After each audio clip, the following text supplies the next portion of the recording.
सणासुदीचे दिवस चालू झाले की सर्वात पहिला मेनू तयार होतो तो म्हणजे चिवडा. प्रत्येक घरोघरी तयार होणारा चटपटीत चिवडा आपण आज एकदम सोप्या पद्धतीने तयार करणार आहोत आणि तेही कमी तेलामध्ये. तुम्ही जर वजन कमी करत असाल, तुमचं डाएट असेल तरीसुद्धा तुम्ही मधल्या वेळेत हा चिवडा खाऊ शकता. तर आज आपण चुरमुऱ्याचा चिवडा करणार आहोत. घरच्या साहित्यामध्येच हा चिवडा तयार होतो.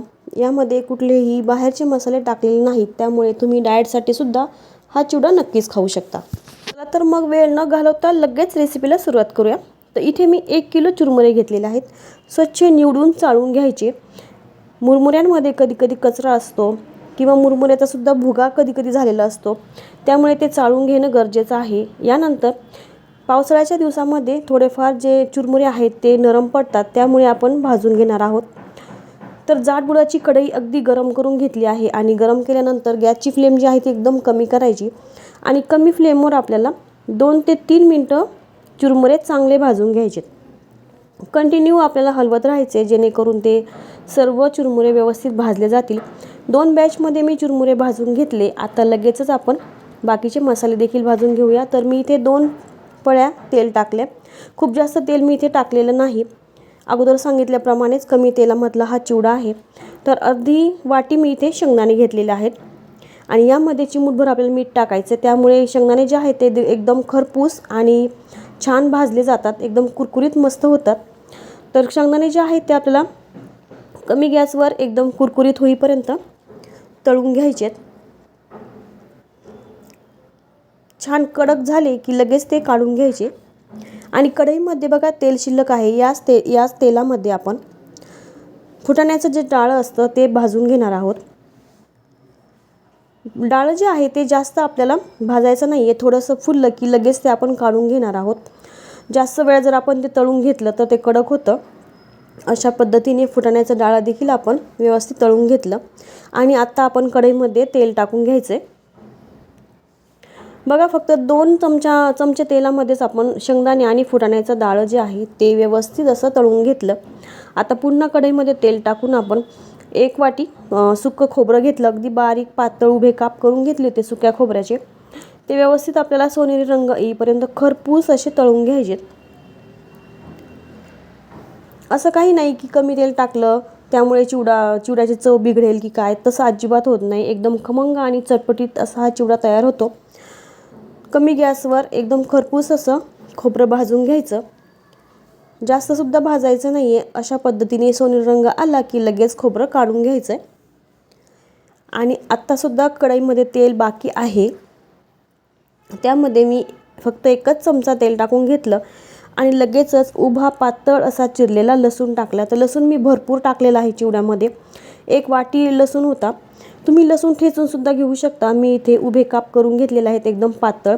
पण लक्षात ठेवायचं लसूण जो आहे तो बारीक वाटून आपल्याला घ्यायचा नाही आहे, चिरूनच घ्यायचा.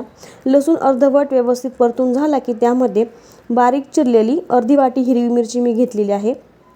हिरवी मिरची देखील आपल्याला चांगली कुरकुरीत होईपर्यंत तळून घ्यायची आणि त्यानंतर भरपूर असा हिरवागार कढीपत्ता टाकून घेतला आहे. कढीपत्ता जो आहे ना तो आपण एकदम कुरकुरीत होईपर्यंत तळून घ्यायचा.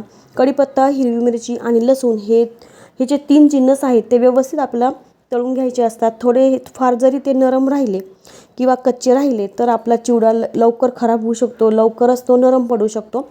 त्यामुळे हे 3 जे गोष्टी आहेत त्या व्यवस्थित तळून घेणं फार गरजेचं आहे. व्यवस्थित कुरकुरीत होईपर्यंत सर्व 3ही जिन्नस जे आहेत ते तळून घेतले. त्यानंतर मी त्यामध्ये 2 चमचे हळद टाकून घेतली. आता गॅस जो आहे तो मी बंद केलेला आहे. गरम कढई आहे त्यामध्येच हळद व्यवस्थित परतून निघालेली आहे. त्यानंतर आपण अगोदर खोबरं, शेंगदाणे आणि फुटाण्याचं जे डाळ आहे ते तळून घेतलं होतं ते देखील टाकून त्यामध्ये मिक्स केलेला आहे. यानंतर हा जो सर्व मसाला जो आहे तयार झालेला तो आपण जे मुरमुरे आहेत भाजून घेतलेले त्यामध्ये टाकून व्यवस्थित मिक्स करून घ्यायचा आहे. हलक्या हातानेच मिक्स करायचं आहे. खूप गरम आहे त्यामुळे आपण याला हात नाही लावू शकत. तवलथरीने मी मिक्स करून घेतला.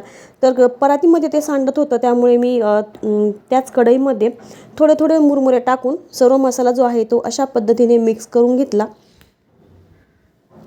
सर्व मुरमुऱ्यांना जो आपण तयार केलेला मसाला आहे म्हणजेच शेंगदाणे, फुटाण्याचं डाळ, खोबरं, कढीपत्ता, लसूण या सर्व गोष्टी ज्या आहेत ते व्यवस्थित मिक्स झाल्या पाहिजे मुरमुऱ्यांमध्ये आणि त्यानंतर चवीनुसार मीठ टाकून एकदम चांगलं मिक्स करून घ्यायचं आहे.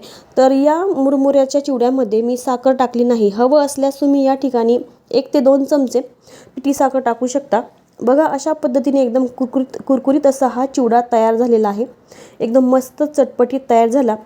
हवं असल्यास या चिवड्यामध्ये तुम्ही चिवडा मसाला टाकू शकता किंवा पिठी साखर देखील टाकू शकता. पण अगोदर सांगितल्याप्रमाणे हा जो चिवडा आहे तो आपण डाएटसाठी बनवत आहोत, त्यामुळे मी यामध्ये साखर किंवा दुसरे कुठलेही मसाले वापरलेले नाहीत. फक्त घरगुती साहित्यामध्येच हा चिवडा मी ते तयार केला. तर दुपारच्या वेळेस ज्यावेळेस मधल्या वेळेत थोडीफार भूक लागते, छोटी मोठी भूक लागते, त्यावेळेस आपण हा चिवडा खाऊ शकतो. चिवडा जो आहे तो अजून थोडाफार गरम आहे, तर पूर्णपणे थंड झाल्यानंतर हवाबंद डब्यामध्ये आपण तो भरून ठेवायचा. या पद्धतीने जर तुम्ही चिवडा बनवला ना तर चिवडा संपेपर्यंत अजिबात नरम पडणार नाही, असाच कुरकुरीतच राहणार. तर एकदम सोप्या पद्धतीने मी आज तुमच्यासोबत चिवड्याची रेसिपी शेअर केली आहे. व्हिडिओ जर थोडासा जरी आवडला असेल तर व्हिडिओला लाईक करा, शेअर करा आणि जर तुम्ही चॅनलवर नवीन असाल तर नक्की सबस्क्राईब करा. चला तर मग पुन्हा भेटूया नवीन आणि छानशा व्हिडिओमध्ये. तोपर्यंत धन्यवाद.